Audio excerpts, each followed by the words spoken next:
নিজের সবটুকু পরিশ্রম দিয়ে তোকে ডক্টর হিসেবে গড়ে তুলেছি আজ এই দিন দেখার জন্য। আমি ভাবতেও পারিনি আমার এই সিদ্ধান্ত আজ তোকে একটা পশুতে পরিণত করবে। সি, এর জন্যই রোজ নিজের স্ত্রীর ওপরে এত বিতৃষ্ণা তোর। সব সহ্য করেছি এতদিন, কিন্তু আজ সব সীমা পেরিয়ে গিয়েছিস তুই। তোর মুখ দেখতেও ঘৃণা হচ্ছে আমার।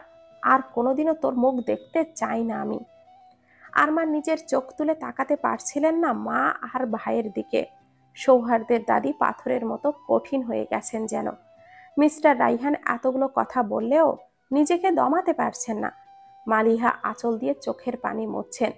তিনি বুঝতে পারছেন তার স্বামী অনেক বড় অন্যায় করেছেন, কিন্তু আসল ঘটনা তিনি নিজেও জানতেন না। আরমান সেদিন বাড়ি থেকে বেরিয়ে গিয়েছিল, আর সাথে নিয়ে গিয়েছিল বড় ভাইয়ের প্রতি এক বুক ক্ষোভ। অরুণীয় বাবার হাত ধরে চলে যেতে চেয়েছিল, সে তখন আর অবুঝ নয়। তাই সৌহার্দের দাদি তখন মুখ খুলে একটা কথাই বলেছিলেন অরুণীকে, ওর সাথে চলে গেলে তুই আর এই বাড়িতে কোনোদিনও ঢুকতে পারবি না। অরুণী তখন তাচ্ছিল্যের দৃষ্টি নিক্ষেপ করে বলেছিল, আসার ইচ্ছেও নেই, তোমরা থাকো না তোমাদের চাঁদকে নিয়ে। যদি কোনোদিন নিজেকে শুধরে নিতে পারিস তাহলে আবার তোকে বুকে টেনে নিব আমি। শুধু একবার চেষ্টা করিস। মিস্টার রাইহানের কথা শুনেও কোনো রকম প্রতিক্রিয়া না করে অরুণীকে নিয়ে চলে গিয়েছিলেন আরমান, কারণ তিনি নিজেও জানতেন তার পক্ষে নিজেকে শোধরানো সম্ভব নয়। চলে গিয়েছিল কয়েক মাস। মালিহা অরিত্রীকে নিয়ে হসপিটালে গেছেন নিজের চেকআপের জন্য। হঠাৎই আরমানের বাড়ির দারোয়ান ফোন দিয়ে মিস্টার রাইহানকে জানায়, স্যার, ছোট ম্যাডাম আরমান স্যারের সাথে দেখা করতে বাড়ির ভেতরে ঢুকেছে। আমার বউ বলল, কিন্তু স্যার তো শহরের বাইরে গেছেন। বাড়ির ভেতরে আগুন লেগেছে। এখন ভেতরে কেউ আছে কিনা বুঝতে পারছি না। আগুন সত্যি লেগেছিল। মালিহার দেহের দিকে তাকাতে পারেনি কেউ। মনে হচ্ছিল আগুন শুধু ওনাকেই পুড়িয়েছে, কিন্তু অরিত্রীর দেহকে খুঁজে পাওয়া যায়নি। অগ্নিকাণ্ডের ব্যাপকতায় সবাই এটা মেনে নিতে বাধ্য হয় যে অরিত্রীও মারা গেছে। দারোয়ান আজাদ জানায়, আরমান অরুণীকে সাথে নিয়ে শহরের বাইরে গেছেন। কেউই ওনার সাথে যোগাযোগ করতে পারেননি। এজন্য তারা মালিহাকে শেষবারের মতো দেখতেও পারেনি। পুরো আহাদ ভবন থেকে প্রাণ হারিয়ে যায়।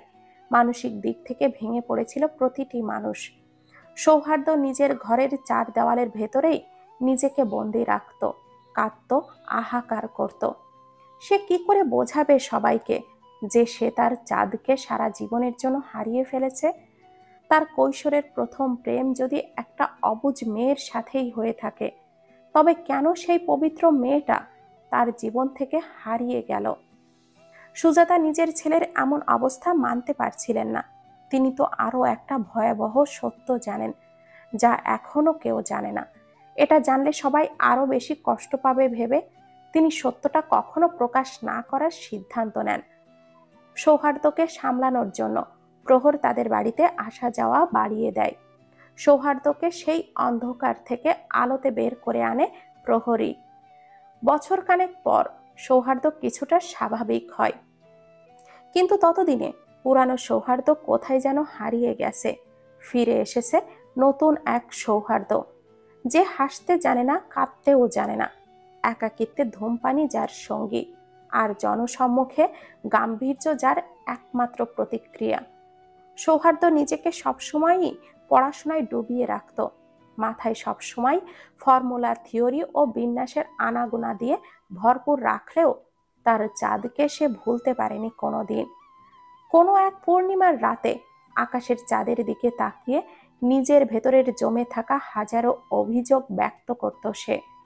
সেসব শুনে হয়তো আকাশেরও কাঁদতে ইচ্ছে করত, কিংবা চাঁদেরও।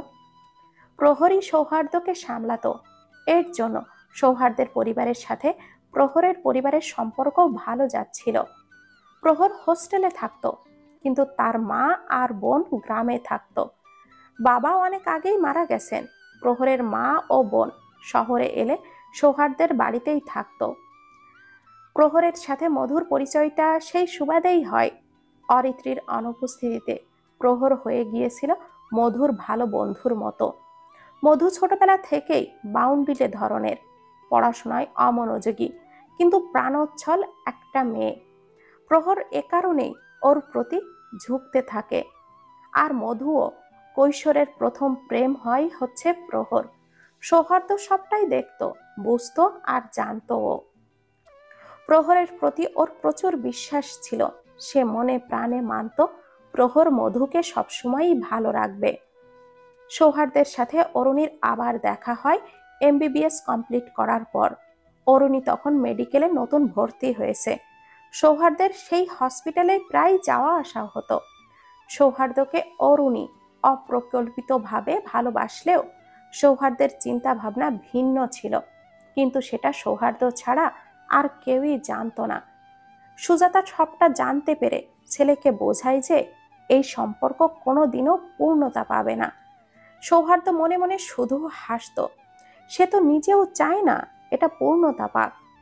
তবে অরুণী সৌহার্দ্যকে প্রচন্ড ভালোবাসে, এটা সৌহার্দ্য বেশ ভালো করেই জানতো। তার চাওয়াও ছিল এটাই। মধুর এইচএসসি পরীক্ষার পর প্রহরেরও মাস্টার্সের ফাইনাল পরীক্ষা শেষ হয়। প্রহর মধুর পরিবারকে জানায় আপাতত সে এঙ্গেজমেন্টটা করে রাখতে চায়।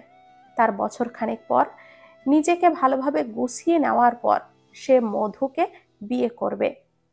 প্রহর যোগ্য ছেলে, তার ভবিষ্যৎও সুন্দর, তাই মিস্টার রাইহান আর অমত করেননি। এ পর্যন্ত সবই ঠিকঠাকই ছিল। তারপর তরির উৎসুক দৃষ্টির দিকে তাকালো মধু। মুখে ম্লান হাসির রেশ ফুটিয়ে উঠল। তারপর আর কি, আমার ভাগ্য ভালো ছিল না, তাই বুঝতেই পারিনি প্রহর আমাকে এইভাবে ঠকাবে। এঙ্গেজমেন্টের ডেট ফিক্সড হয়েছিল আরো 1 সপ্তাহ পর। প্রহর নিজ দায়িত্ব নিয়ে সব কিছু করেছিল, কিন্তু এঙ্গেজমেন্টের 3 দিন আগে ওর সাথে কোনো যোগাযোগ করতে পারছিলাম না। সবাই অনেক চেষ্টা করেছিলাম। সৌহার্দ্য ভাইয়া পরে উপায় না পেয়ে প্রহরের গ্রামের বাড়িতে যায়, কিন্তু সেখান থেকে জানতে পারে যে প্রহর নাকি ওর মা বোনকে নিয়ে কানাডা চলে গেছে। এর কারণও কেউ বলতে পারেনি তখন। আত্মীয় স্বজন, বাবার বন্ধু বান্ধব সবাইকে দাওয়াত দেওয়া হয়ে গিয়েছিল। বাবার প্রচুর অসম্মান হয়েছিল এতে। বাইরের মানুষের বাঁকা দৃষ্টি আমাকে আর আমার বাড়ি সবার জীবনটা যেন বিষিয়ে তুলেছিল। একে তো নিজের মন ভেঙে গুঁড়ো গুঁড়ো হয়ে গেছে, তার উপরে সবার কটু বাক্য সহ্য করতে আমি পারিনি, তাই বাড়ি থেকে পালিয়ে গিয়েছিলাম। এতে আমিও বাঁচতে পারবো আর আমার পরিবারও। এই শহর ছেড়ে অনেক দূরে চলে গিয়েছিলাম। আমার জমানো বেশ কিছু টাকা ছিল, আর টিউশনি শুরু করায় তেমন একটা সমস্যা হয়নি হোস্টেলে থাকতে। 1 বছর পর আবার এই শহরে ফিরে এসেছি। এতদিনে নিজেকে পরিবর্তন করেছি, মনকে শক্ত করেছি, নিজেকে থামিয়ে রাখিনি আমি। পড়াশোনা শুরু করার সিদ্ধান্ত তখনই নিয়েছিলাম, যদিও 1 বছর গ্যাপ পড়ে গিয়েছিল, তবুও সুযোগ তো ছিল। তরি দীর্ঘশ্বাস ফেলল। তার অনুপস্থিতিতে এত কিছু ঘটে গেছে আর সে জানতেও পারেনি, আর জানবেই বা কি করে? তার নিজের জীবনটা খুব বেশি সুন্দর ছিল না যে। তরি জিজ্ঞাসা করলো, এত কিছুর পরও মা প্রহরকে কিছুই বলেনি? সে নিজের ছেলের মতোই ভালোবেসেছে প্রহরকে, এমন মানুষও হয় নাকি? মধু হেসে উঠে বলল, কারণ ওইটা আমার মা, বুঝলি? মা অনেক কিছু নিজের মধ্যে চেপে রাখতে পারে। প্রহরকে উনি অনেক বিশ্বাস করতেন, তাছাড়া মা কারোর উপরেই রেগে থাকতে পারে না। তুই হাজারো অন্যায় করে মায়ের কাছে যাবি, দেখবি তোকে ক্ষমা করে দিয়েছে। তবু তোর কি মনে হচ্ছে না যে প্রহরকে মা শুধু শুধু ক্ষমা করে দেননি? হয়তো প্রহর তোকে ইচ্ছে করে ছেড়ে যায়নি, এর পেছনে কোনো কারণ ছিল যা তোর মা জানে শুধু। মধু তার ছেলের হাসি দিয়ে বলল, তোর মাথা, তুই বেশি বেশি ভাবছিস। এমন কিছুই হয়নি। প্রহর বিট্রে করেছে আমার সাথে। যদি এর পেছনে কোনো কারণ থাকতো তাহলে প্রহর এতদিনেও আমাকে কিছু বলেনি কেন? এমন তো আর না যে আমি ওর কোনো কথা শুনিনি বা ওকে কিছু বলতে দেয়নি। ওই বারবার অপরাধীর মতো আমার কাছে ক্ষমা চাইতে এসেছে, কিন্তু আমার মন এত বড় নয় যে, আর আমি অতটাও উদার নই যে ওর এত বড় অন্যায় ক্ষমা করে দেব আমি। মধুর কথার পৃষ্ঠে কথা বলার মতো আর কিছু পেল না তরি। তপ্ত শ্বাস ফেলতেই মধুর দিকে তাকিয়ে দেখল মধু তার মুখের দিকেই তাকিয়ে আছে। তরি ভুরুকুটি করে বলল, কি হয়েছে, এভাবে তাকিয়ে আছিস কেন? মধু শুকনো হাসি দিয়ে বলল, তোর মুখের আদল একেবারেই কাকিমণির মতো। যদিও কাকিমণির গায়ের রং একটু চাপা ছিল, কিন্তু তোর মুখের সাথে অনেকটাই মিলে যায়। তরির বুকটা ভারী হয়ে আসে আর আকাশের দিকে তাকালো সে। ছোটবেলা থেকেই আকাশের দিকে তাকালে তার মনে হতো তার মা তাকে দেখছে। মনের মধ্যে প্রায় একটা ইচ্ছে জাগে তার, যদি সে তার মাকে একবার সামনে পেত, কতই না ভালো লাগতো মাকে খুব শক্ত করে একবার জড়িয়ে ধরতে পারলে। তখনই তরির কানে বেজে ওঠে ওর মায়ের আত্মচিৎকার, আমার মেয়েকে মেরো না তুমি, আমার প্রাণের বিনিময়ে হলেও ওকে বাঁচিয়ে রেখো, ও যে তোমারই সন্তান। এদিকে সৌহার্দ্য ক্রোধান্বিত চোখে প্রহরের দিকে তাকিয়ে বলল, তুই আমার বোনটাকে অকারণেই কষ্ট দিয়েছিস। আমার বোনকে আমি আবারও বাড়িতে ফিরিয়ে নিয়ে যাব। একবার তোর মায়ায় জড়িয়ে ভুল সিদ্ধান্ত নিয়েছে বলে ও কষ্ট পেয়েছে, বারবার এক ভুল করব না আমি। এবার মধুর একটা সুন্দর জীবন গুছিয়ে দেব আমি। তোর মতো প্রতারকের ছায়াও পড়তে দেব না আমি ওর জীবনে। প্রহর মলিন হেসে বলল, কিন্তু তুই নিজেও এটা ভালো করেই জানিস তোর বোন এই প্রতারককে ছাড়া আর কারোর সাথেই সুখী হবে না। শ্যাট আপ, মধু তোকে ভুলে যাবে, দেখিস তুই। ভালোবাসা ভোলা যায় না, তুই পেরেছিস তোর চাঁদকে ভুলতে? পারিসনি, কারণ তোর ভালোবাসায় একটুও খাদ ছিল না। মধুর ভালোবাসাও মিথ্যা নয়। সৌহার্দ্য হেসে বলল, চাঁদের সাথে নিজের তুলনা করিস না। চাঁদ তোর মতো প্রতারণা করেনি আমার সাথে। তুই তো সবাইকে ঠকিয়েছিস, আমাকে, মধুকে, আমার পরিবারকে, সবাইকেই। প্রহরের সহ্যের বাঁধ ভেঙে গেল যেন। অসহনীয় একটা অনুভূতি নিয়ে সে মুখ খুলল, আমি ঠকাইনি কাউকেই, কারোর সাথেই প্রতারণা করিনি। আমি তখন অসহায় ছিলাম, আমার কোনো উপায় ছিল না। কিন্তু আফসোস, তোরা একটুও বুঝতে চাইলি না, জানতেও চাইলি না আমার অনুভূতি। প্রহরের চোখ দিয়ে গড়িয়ে পড়া অশ্রুকণার দিকে হতভম্ব হয়ে তাকিয়ে রইল সৌহার্দ্য। অশ্রুসিক্ত চোখ দুটো লালচে বর্ণ ধারণ করলো মুহূর্তেই। প্রহরের চোখের পানি দেখে বাকরুদ্ধ হয়ে গেল সৌহার্দ্য। প্রহর বরাবরই শক্ত মনের অধিকারী, যে কোনো পরিস্থিতিতে নিজেকে নিয়ন্ত্রণে রাখার অদ্ভুত ক্ষমতা আছে ওর। তার এই জীবনে সৌহার্দ্য কখনো প্রহরকে কাঁদতে দেখেনি। ঠিক কতটা আঘাত পেলে প্রহরের মতো একটা মানুষ কান্না করতে পারে, তা ঠিকই টের পেয়েছে সৌহার্দ্য। কি হয়েছিল তোর সেই দিন তাহলে? কেন আমাদের সাথে যোগাযোগ বিচ্ছিন্ন করে হারিয়ে গিয়েছিলি? কান্না মাখা মুখশ্রীতে হাসির রেশ ফুটে উঠল প্রহরের, তাচ্ছিল্যের হাসি। সৌহার্দ্য সেই হাসির পেছনে লুকিয়ে থাকা বিদ্রূপটা বেশ ভালো করেই বুঝতে পারল। প্রহর বার কয়েক পলক ফেলে সৌহার্দ্যের দিকে তাকালো, বলল, তোরা ভাই বোন দুটোই একই পদার্থ দিয়ে তৈরি, জানিস? তোদের দুজনের সাথে দেখা করার আগে আমি ভেবেছিলাম তোরা আমাকে দেখে অন্তত একটা বার হলেও জিজ্ঞাসা করবি যে আমি এতদিন কোথায় ছিলাম, কেন আমি সেদিন কাউকে কিছু না বলে চলে গিয়েছিলাম। কিন্তু না, তোরা আমার মুখের দিকে একবারের জন্যে তাকিয়ে আর দ্বিতীয়বার তাকাসনি। এত ঘৃণা আমার প্রতি, এত অসহ্যকর হয়ে গিয়েছি আমি। আচ্ছা, তোদের মনে কি একবারের জন্যেও প্রশ্ন জাগেনি? জাগবেই বা কেন? আমি তো ঠকিয়েছি তোদের, আমি তো প্রতারক, আর প্রতারকদের কাজের পেছনে কোনো কারণ থাকতে নেই, তাই না? সৌহার্দ্য নির্বাক হয়ে গেল। আসলেই সে কখনো জানার চেষ্টা করেনি প্রহর কেন হুট করে দেশ ছেড়েছিল। একটা অনুমানের উপরে ভিত্তি করে সে সবসময়ই প্রহরকে দোষারোপ করে এসেছে।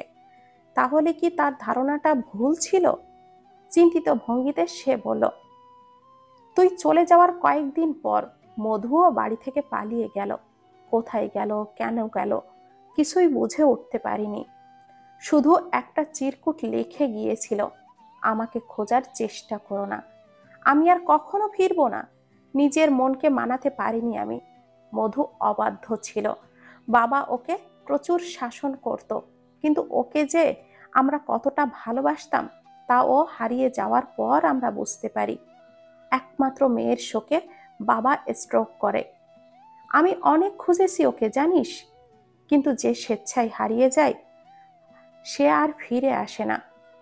যে ইচ্ছে করে নিজেকে আড়াল করে রাখে তাকে খুঁজে পাওয়া যায় না। তাই হাল ছেড়ে দিয়েছিলাম। মধুর জন্য বাবা মায়ের হাহাকারগুলো নিজের চোখের সামনে দেখতে প্রচুর কষ্ট লাগতো। মধুর একটা ভুল সিদ্ধান্ত সবাইকে অনেক কষ্ট দিয়েছে। তাই সেদিনই আমি মনে মনে ঠিক করে নিয়েছিলাম যে আমার বাবা মাকে আমি আর কোনোদিনও কষ্ট পেতে দেব না। কয়েক মাস পর জানতে পারি তুই ভার্সিটির লেকচারার হিসাবে জয়েন করেছিস, আবার নিজের প্যাশনকেও ছাড়িসনি। তোর বাবার ইনভেস্টিগেশনের জবটাও নিয়েছিস। আমি ভেবেছিলাম নিজের ক্যারিয়ার গোছানোর জন্যই তুই কাউকে কিছু না জানিয়ে চলে গিয়েছিস স্বার্থপরের মতো। প্রহর বিমর্ষ ভঙ্গিতে হাসল, বলল, হ্যাঁ ঠিকই বলেছিস তুই। আমি স্বার্থপর হয়ে গিয়েছিলাম। নিজের পরিবারের জন্য নিজের ভালোবাসাকে পিষে মেরে ফেলেছিলাম। কিন্তু এতে আমার মন যে কতবার ভেঙেছে সেটা শুধু আমিই জানি। সৌহার্দ্য ভুরু কুঁচকে তাকালো, খানিকটা বিস্ময় নিয়ে বলল, পরিবারের জন্য মানে? তোর মা আর বোন তো রাজিই ছিল বিয়েতে, আর এখন তো তারা ভালোই আছে। তুই না সেদিন বললি অর্থিক কানাডাতে পড়াশোনা করছে, তোর মাও ভালো আছে। তাহলে? প্রহরের চোখ দুটো অশ্রুর ব্যাপকতায় টলমল করে উঠল। ঈষৎ কম্পিত কণ্ঠে সে বলল, আমার মা আসলেই অনেক ভালো আছে, শান্তিতে আছে। হয়তো আমার মতো অযোগ্য ছেলের থেকে সারা জীবনের জন্য দূরে চলে গিয়ে অনেক শান্তিতে আছে। আমি তো পারিনি আমার মাকে কোনো সুখ দিতে। বাবা মারা যাওয়ার পর থেকে শুধু কষ্টই পেয়ে গেছেন উনি। শেষ মুহূর্তে বাঁচাতেও পারিনি আমার মাকে। আমি আসলেই অপদার্থ, খারাপ, প্রতারক, স্বার্থপর। শেষের কথাগুলো বলতে বলতে প্রহর নিজের চোখের পানি মুছতে মুছতে বেরিয়ে গেল। সৌহার্দ্য নির্বাক হতভম্ব হয়ে দাঁড়িয়ে রইল। প্রহরের মা আর বেঁচে নেই। ছেলেটার জীবন থেকে মা বাবা দুজনেই হারিয়ে গেল। বুকের ভেতরের মোচড় দিয়ে উঠল সৌহার্দ্যের। যেই ছেলেটা ওর দুঃসময়ে পাশে ছিল, নিজের ভাইয়ের মতো থেকেও ভালোবেসেছে ওকে, আগলে রেখেছে, তার এত অসহনীয় যন্ত্রণার দিনে সে পাশে দাঁড়াতে পারেনি, একবার খোঁজ নেওয়ার প্রয়োজন মনে করেনি। দেখা হওয়ার পর থেকে যাচ্ছে তাই ব্যবহার করে চলেছিল সে। অথচ প্রহর নিজের ভেতরে সবকিছু চেপে রেখে হাসি মুখে সকল অপমান, কটু বাক্য গায়ে মেখে নিয়েছে। সৌহার্দ্যের শত অভিযোগের বিপরীতে নিজের মনে সহস্র অভিযোগ থাকলেও একবারও তো মেলে ধরেনি কারোর সামনে। আজ অপরাগ হয়ে সত্যটা প্রকাশ করল প্রহর। স্যার, চলে গিয়েছেন গাড়ি নিয়ে। আপনি বের হলে কেবিনটা লক করে দিতাম আর কি। ভাবনার মাঝে এমন কথায় চমকে উঠল সৌহার্দ্য। ঘাড় ঘুরিয়ে তাকাতেই দেখল প্রহরের অ্যাসিস্ট্যান্ট রিয়াদ চাবি হাতে দাঁড়িয়ে আছে। সৌহার্দ্য অসহনীয় বিমর্ষ মনে বলল, তোমার স্যারের বন্ধুত্বের কাছে হেরেই গেল আমার বন্ধুত্ব। ও যেভাবে বন্ধুত্ব, ভ্রাতৃত্ব ও ভালোবাসার দৃষ্টিতে আমাকে দেখেছিল সেভাবে হয়তো আমি ওকে দেখতে পারিনি কোনোদিনও। রিয়াদ মলিন হেসে বলল, স্যারের মনে এমনিতেই অনেক দুঃখ জানেন। এর ওপর আপনারা অনেক কথা শুনিয়েছেন ওনাকে। আপনাদের দোষ দেওয়া যায় না, কারণ এটাই স্বাভাবিক। আপনাদের এমন আচরণ করাটাই নর্মাল বলে ভেবে নিয়েছিলেন স্যার। এর জন্য আপনাদের কথার পৃষ্ঠে নিজের জীবনে ঘটে যাওয়া দুঃসহ ঘটনাগুলো প্রকাশ করেননি। সেদিন ওনার আসলেই কোনো উপায় ছিল না। কোনো ছেলেই পারে না নিজের মায়ের মুমূর্ষু অবস্থা দেখার পরেও বিয়ের আয়োজনে মত্ত থাকতে। মায়ের মৃত্যুতে তিনি যতটা আঘাত পেয়েছিলেন, অর্থি ম্যাম আরো বেশি কষ্ট পেয়েছিলেন। মানসিক ভারসাম্য হারিয়ে ফেলেছিলেন তিনি। এরকম পরিস্থিতিতে স্যার দুনিয়াই ভুলে গিয়েছিলেন। কয়েক মাস আগে সবটা স্বাভাবিক হয়েছে কিছুটা। স্যার সুযোগ বুঝে আপনাদেরকে ঘটনাটা জানাতে চেয়েছিলেন, কিন্তু ততদিনে অনেক দেরি হয়ে গেছে। আপনাদের মনে স্যারের প্রতি রাগ, ঘৃণা সৃষ্টি হয়ে গিয়েছিল।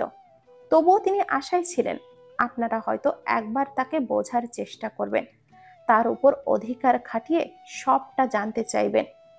কিন্তু সেই আশাটাও আজ ভেঙে দিলেন।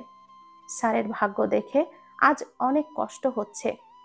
সারা জীবন প্রিয় মানুষগুলোর কাছ থেকে আঘাতই পেয়ে গেলেন শুধু মানুষটা। সৌহার্দ্য নিজের মাথার চুল আঁকড়ে ধরল। নিজেকে নিজের কাছেই অপরাধী মনে হচ্ছে তার। নিজের মনের ওপরে ঘৃণা লাগছে। তার মনে এটা আসলে কি করে হলো যে প্রহর একটা স্বার্থপর হবে? স্যার কিন্তু দূর থেকে আপনাদেরকে খেয়াল রেখেছে সব সময়। মাধুর্য ম্যামকে নিয়ে স্যার প্রচুর পসেসিভ, 24 ঘন্টা চোখে চোখে রাখেন ওনাকে। আপনার পরিবারের প্রতিটি মানুষে স্যারের এক্সট্রা সেফটির ব্যবস্থা করেছেন। আপনার বাবা অ্যাক্সিডেন্টের কেসটাও আনঅফিসিয়ালি ইনভেস্টিগেট করছেন তিনি। আগে জানতাম না এসবের পেছনের কারণটা আসলে কি, এখন বুঝতে পেরেছি। সৌহার্দ্য বাকরুদ্ধ হয়ে দাঁড়িয়ে রইল কিছুক্ষণ। না, প্রহর ওর জন্য যা করেছে সেটার মূল্য সে আজীবন চুকিয়ে উঠতে পারবে না, কিন্তু তার পক্ষে যতটুকু সম্ভব তাকে ততটুকু চেষ্টা করতেই হবে। সৌহার্দ্য বেরিয়ে এসে নিজের গাড়িতে উঠতেই তার ফোনটা বেজে উঠল। তরি কল দিয়েছে। সৌহার্দ্য কলটা রিসিভ করতেই তরি বলল, তুমি কোথায়? প্রহর ভাইয়া ঠিক আছেন? সবকিছু ঠিক আছে তো? সৌহার্দ্য চোখটা বন্ধ করে নিজের কপালের ঘাম ঝাড়ল, বলল, কিচ্ছু ঠিক নেই তরি, কিচ্ছু না। তোমাকে একটা কাজ করতে হবে। মধুর পিছু পিছু তখন গেলে না তুমি? আমি একটা লোকেশন পাঠাচ্ছি, মধুকে নিয়ে সেখানে চলে এসো। তরি হতভম্ব হয়ে বলল, কিন্তু আমিও তো এইমাত্র বাসার কাছে এসে পৌঁছালাম। কি হয়েছে বলো তো? সৌহার্দ্য তরিকে সবটা খুলে বলতেই তরি তড়িৎ গতিতে বলল, তুমি চিন্তা করো না, আমি আবারও মধুর হোস্টেলে যাচ্ছি। মধু ওখানেই আছে। আমি ওকে নিয়ে প্রহর ভাইয়ার বাসায় পৌঁছে যাব যত তাড়াতাড়ি পারি। সৌহার্দ্য কিছুটা স্বস্তি পেল, কোমল কণ্ঠে বলল, সাবধানে যেও, আমার প্রাণের খেয়াল রেখো। তরি অবুঝের মতো বলল, আপনার প্রাণের মানে? সৌহার্দ্য অতৃপ্তির হাসি হাসল, জড়ানো কণ্ঠে বলল, বলবো, খুব শীঘ্রই বুঝিয়ে বলবো তোমাকে। সৌহার্দ্য কলটা কাটতেই তরি তড়িঘড়ি করে আবারও বেরিয়ে পড়ল। পেছন থেকে সুজাতা আর সৌহার্দ্যের দাদি অনেকবার ডাকলো। তরি সেই দিকে না তাকিয়েই শুধু একটা বাক্যই বলল, পরে এসে বলছি সব। এদিকে সৌহার্দ্য প্রহরের বাড়িতে পৌঁছে ছুটে ভেতরে ঢুকলো। মেইন ডোর খোলাই ছিল। সৌহার্দ্য ভেতরে ঢুকতেই প্রহরকে দেখতে পেল। ডাইনিং টেবিলে খাবার গোছাচ্ছে সে, হয়তো রাতের খাবার নিজেই রান্না করেছে। সৌহার্দ্যকে এমন হম্বিতম্বি করে ভেতরে ঢুকতে দেখে প্রহর মলিন হাসল, বলল, এত তাড়াহুড়ার কি আছে? হারিয়ে যাচ্ছি না আমি? সৌহার্দ্য ধীর গতিতে প্রহরের কাছাকাছি এসে ওর মুখোমুখি দাঁড়ালো, অদ্ভুত কণ্ঠে বলল, ক্ষমা করবি আমায়? প্রহর মলিন হেসে জড়ানো কণ্ঠে বলল, কিসের ক্ষমা? তুই তো কোনো ভুল করিসনি। অপরাধ আমার ছিল, ক্ষমা তো আমার চাওয়া উচিত। অভিমান করেছিস আমার উপর? কিসের অভিমান? অভিমান তো তার উপর করা যায় যাকে মানুষ ভালোবাসে।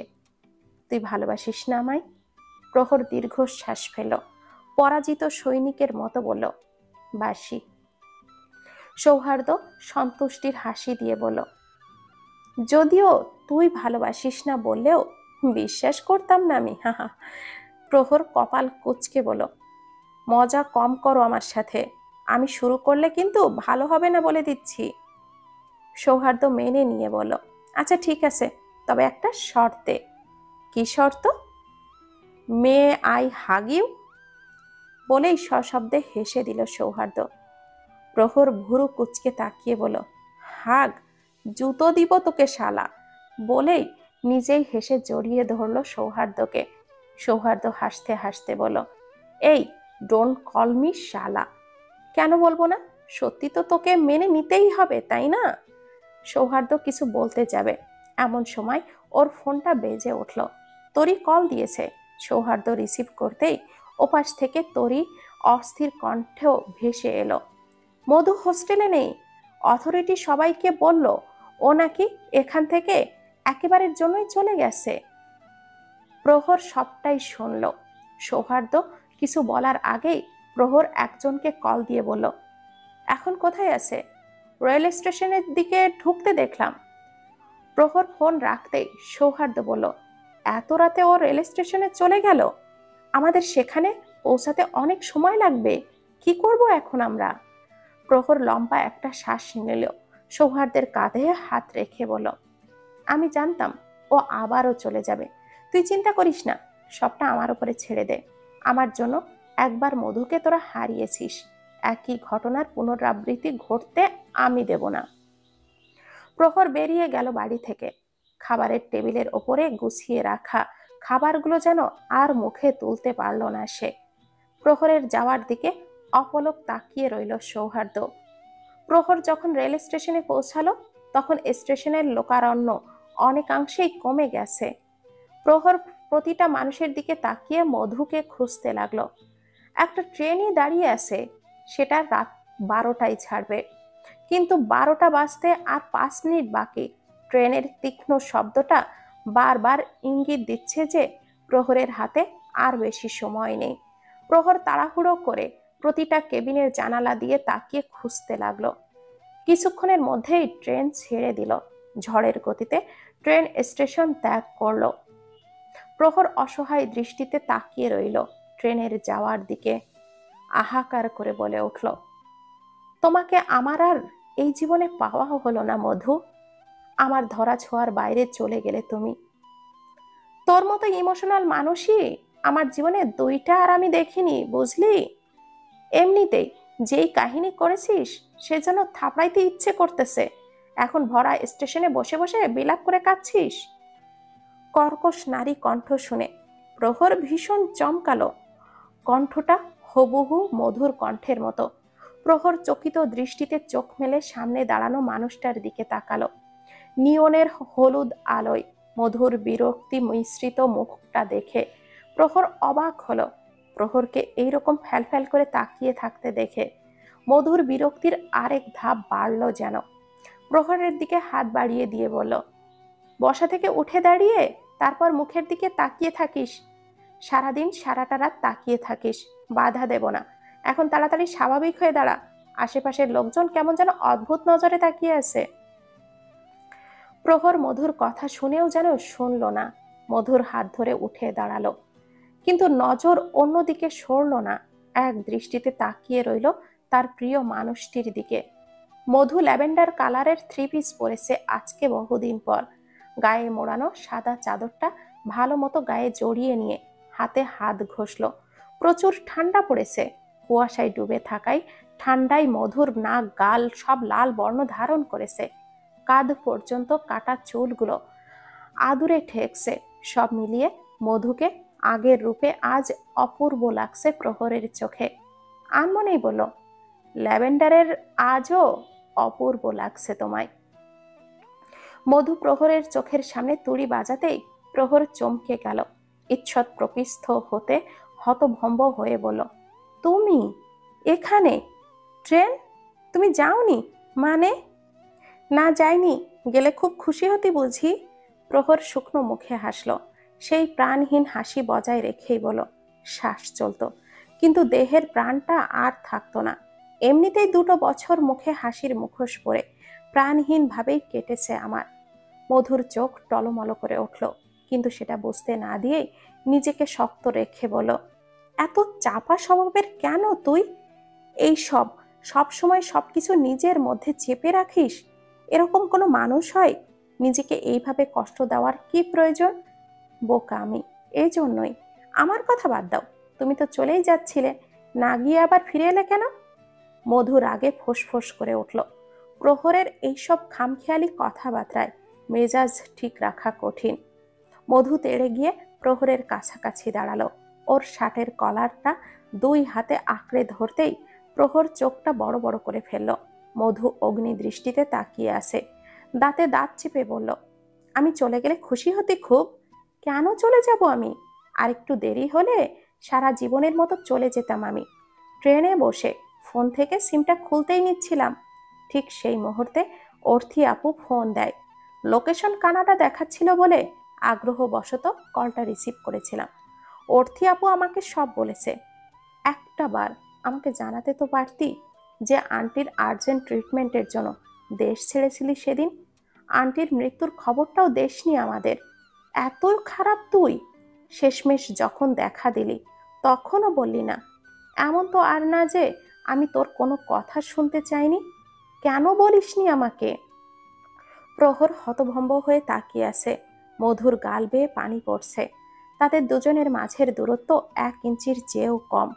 প্রহর ঢোক গিলে নিজের মাথা পিছিয়ে দূরত্ব কিছুটা বাড়ানোর চেষ্টা করলো। কম্পিত কণ্ঠে বলল, তোমরাও তো আমার কাছে কিছু জানতে চাওনি। এতদিন পর দেখা হওয়ার পরও ঘৃণায় দৃষ্টি সরিয়ে নিয়েছো। একবারও তোমাদের মনে আমার ব্যাপারে জানার কোনো আগ্রহ আসেনি। যেখানে তোমাদেরই কোনো আগ্রহ নেই সেখানে আমার আগ বাড়িয়ে বলার কোনো লজিক আমি দেখি না। তবুও বারবার তোমার পিছু পিছু ছুটেছি। তোমার কাছে ছোট হয়েছি একটা আশায়, তুমি একবার আমার কাছে এসে জানতে চাইবে। কিন্তু তুমি তা করনি। বারবার শুধু অপমান করেছ। মধু প্রহরের কলার টেনে আরো কাছাকাছি দাঁড়ালো। নাক টেনে ধরা কণ্ঠে বলল, তোর কি মনে হয় ভালো শুধু তুই আমাকে বেসেছিস, আমি বাসি নাই? আমি বলিনি, তুমি বোঝনি। মার্কার ঢং করতে কে বলেছিল তোকে? গাধা একটা। এই যে আমি কাছি, একবারও নিষেধ করেছিস কান্না না করতে? চোখ মুছিয়ে দিচ্ছে না। তোর কথা ভেবে আজকে তোর প্রিয় রংটা পরেছিলাম। ট্রেন থেকে নামার পর ভেবেছিলাম আমাকে দেখে তুই সেই পুরানো নামটাই ডাকবি, কিন্তু তুই কিছুই করিসনি। তুই আসলেই আমায় ভালোই বাসিসনি। মধু প্রহরকে ছেড়ে দিল। চোখের পানি মুছে অন্যদিকে মুখ ঘুরিয়ে তাকিয়ে রইল। প্রহর হাসল। মেয়েটা আগের মতোই রয়ে গেছে একদম। বাচ্চামো কোনো অংশেই কমেনি। প্রহর মধুর মুখ নিজের দিকে ঘুরিয়ে নিয়ে ওর চোখ মুছে দিল। ঠোঁট প্রসারিত করে হেসে বলল, তুমিও তো আমাকে তুই তুকারি করে কথা বলা বন্ধ করেছো না ল্যাভেন্ডার। তবে এই রঙে তোমাকে দেখতেই বরাবরই ভালোবাসি আমি।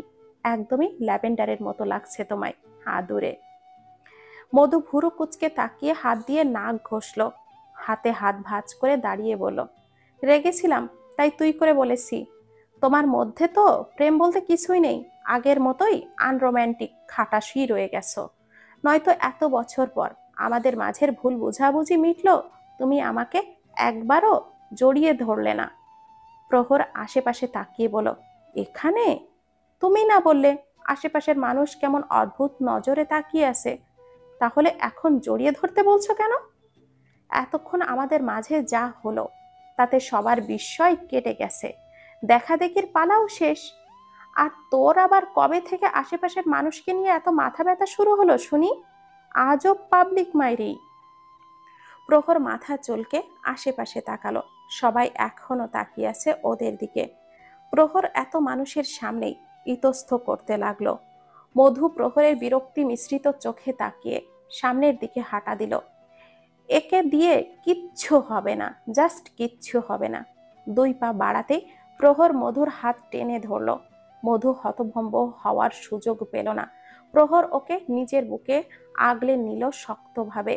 আবেগে মধুর বন্ধ চোখ ছাপিয়ে উষ্ণ অশ্রুকণা বেরিয়ে এলো। সাথে কানে ভেসে এলো হাজারো করতালির শব্দ স্রোত। রাতের এই স্টেশন, উপস্থিত লোকরান্য, একটি চলন্ত ট্রেনও এক আকাশ তারা সাক্ষী রইল তাদের প্রেমিক সত্তার মিলনের। প্রহর হঠাৎই ফিসফিস করে বলল, এখানেই আবাস গড়ে নাও। এই জীবনে আর এই বুকে ছাড়া আর কোথাও যাবে না। এই বুক থেকে তুমি আর ছাড়া পাচ্ছ না ল্যাভেন্ডার। সব ঝামেলা মিটিয়ে ভোরের দিকে ঘুম দিয়েছে তরি। মাঝরাতে মধুকে নিয়ে বাড়িতে আসার পর অনেক সময় নিয়ে মানিয়েছে মিস্টার রাইহান আর সুজাতাকে।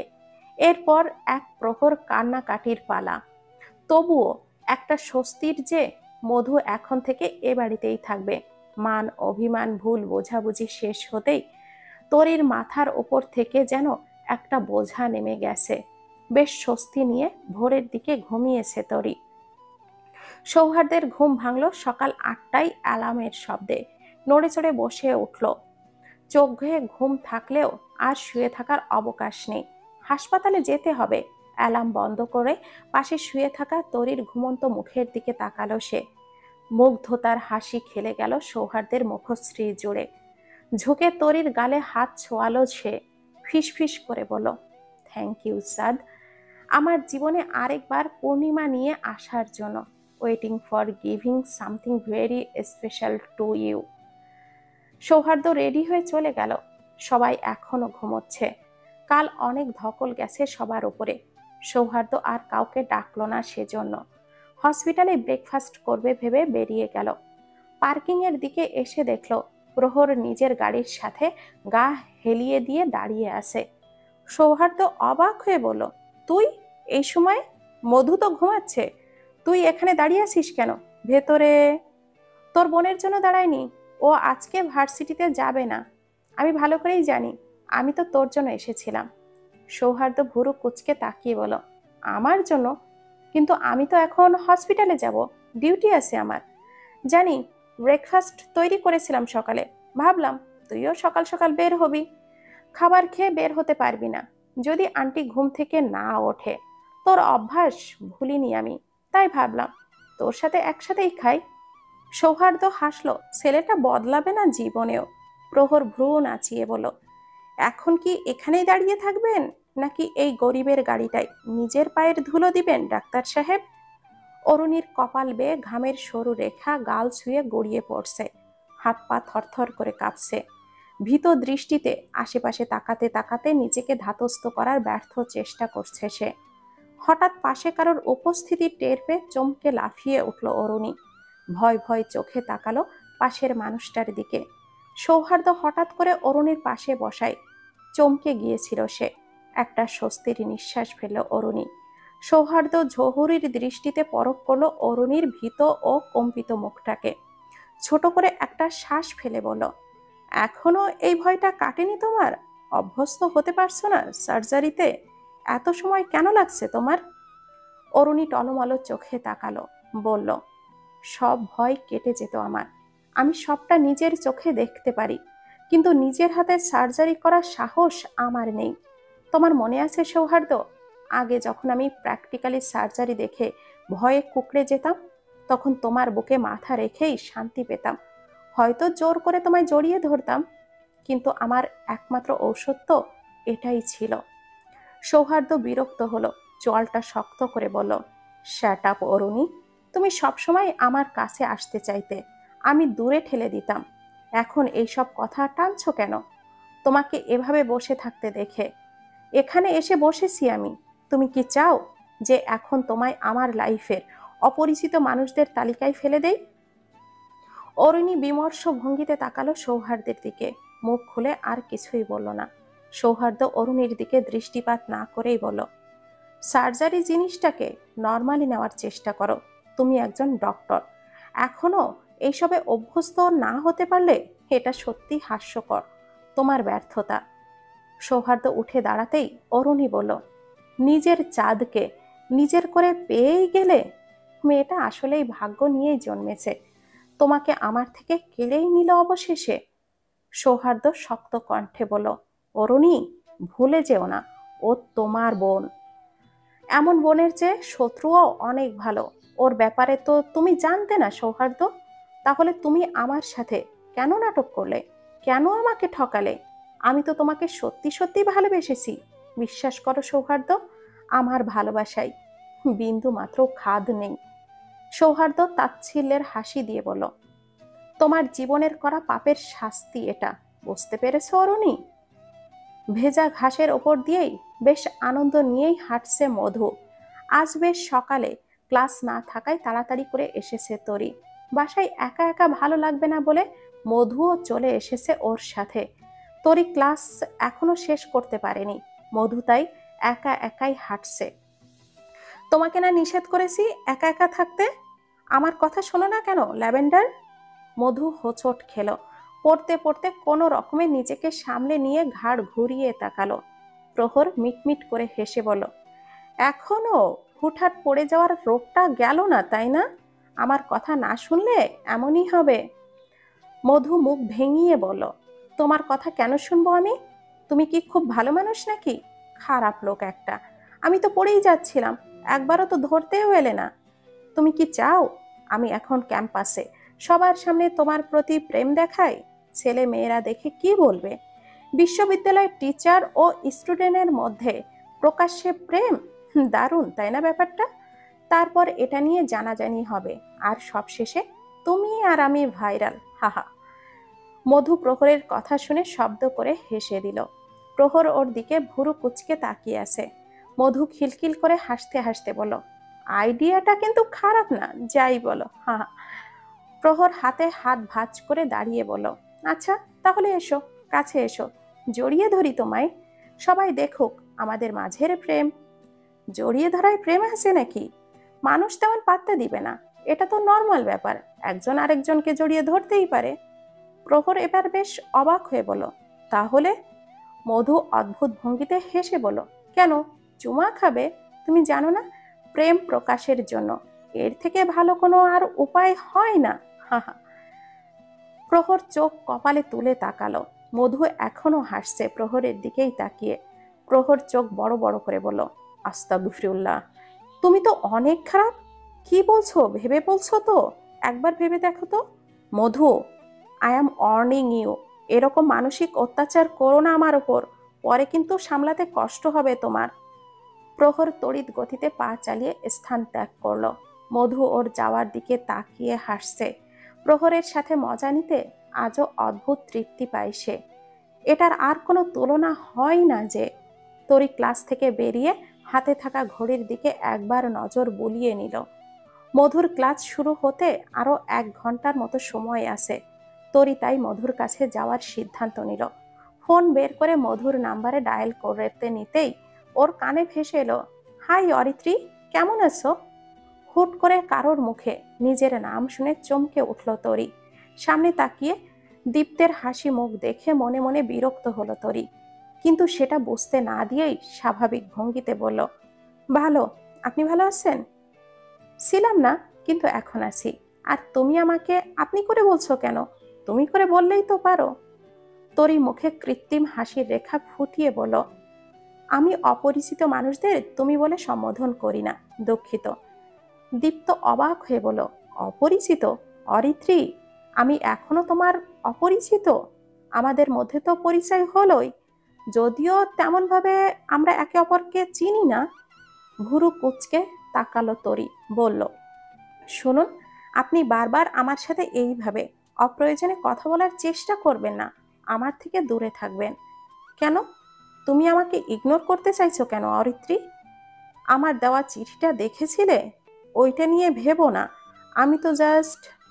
দীপ্ত আর কিছু বলতে পারল না। কথা শেষ হওয়ার আগেই ওর গালে সশব্দে একটা চড় পড়ল। দীপ্ত হতভম্ব হয়ে তরির দিকে তাকিয়ে দেখল, তরি অবাক হয়ে মুখে হাত দিয়ে দাঁড়িয়ে আছে। তার মানে তরি চড়টা দেয়নি। তরির পাশে মধু দাঁড়িয়ে দীপ্তের দিকে অগ্নি দৃষ্টিতে তাকিয়ে আছে। মধুকে দেখে দীপ্ত ভয়ে ঢোক গিল। মধু দীপ্তের চোয়ালটা এক হাতে চেপে ধরে বলল, তোর সাহস কি করে হয় ওকে ডিস্টার্ব করার?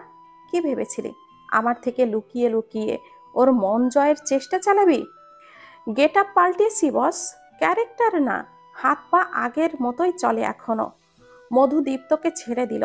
দীপ্ত তড়িঘড়ি করে চলে যেতে নিলে মধু বলল, শোন, তরির পেছনে ঘুরঘুর করে লাভ নেই, ও বিবাহিত, আমার ভাবি। তার মানে এই না যে তুই অন্য মেয়েদের পেছনে ঘুরঘুর করবি। আরেকবার এরকম কিছু করতে দেখলে হাত পা ভেঙে গলায় ঝুলিয়ে দেব। দীপ্ত হতাশার নিঃশ্বাস ফেলে চলে গেল। তরি মধুর দিকে তাকিয়ে বলল, এত হাত চলে কেন তোর? আমি বুঝিয়ে কথা বলতাম ওর সাথে। হ্যাঁ, দেখলামই তো, কত বোঝাচ্ছিলে তুমি। তোর কথা কানে নিত এই ছেলে। এই ছেলে তোকে লাভ লেটার দিয়েছে, সেটা আমি ভালো করেই জানি। এত দূর ভেবে ফেলেছে, আর তুই বলছিস তুই বোঝালে ও বুঝতো? আজব পাবলিক মাইরি। মধু তরির ওপরে বিরক্ত হয়ে সামনের দিকে হাঁটতে লাগলো। তরিও কোনো উপায় না পেয়ে মধুর পিছনে পেছনে হাঁটা দিল। সারাদিন ক্যাম্পাসেই কাটলো তরি আর মধুর। সন্ধ্যার দিকে প্রহর জোর করে ওদের ডিনার করাতে নিয়ে গেল। সব কিছুই স্বাভাবিক লাগলেও প্রহরের জহুরির নজর তরির চোখ এড়ায়নি। প্রহর বারবার তীক্ষ্ণ দৃষ্টিতে তরিকে পর্যবেক্ষণ করছে। হয়তো কিছু বোঝার চেষ্টা করছে, কিন্তু বারবার ব্যর্থ হচ্ছে। তরি আনমনে হাসলো, মনে মনে রহস্যের হাসি দিয়ে ভাবল, অরিত্রি সেহেরিস কখনো কাঁচা কাজ করে না প্রহর সাহেব। সাক্ষ্য প্রমাণহীন কাজ করতেই অভ্যস্ত সে। শুধু শুধু তার পেছনে লাগার সময় নষ্ট কেন করছেন আপনি? তবুও মনের শান্তি বড়ই শান্তি, সেজন্য যা খুশি করতে পারেন। তবে অরিত্রি আপনার ধরা ছোঁয়ার বাইরে। সে তো রক্ত ঝরাবেই, রক্তের প্লাবন বইয়ে দেবে। আটকাতে পারবেন না আপনারা, কেউ আটকাতে পারবে না।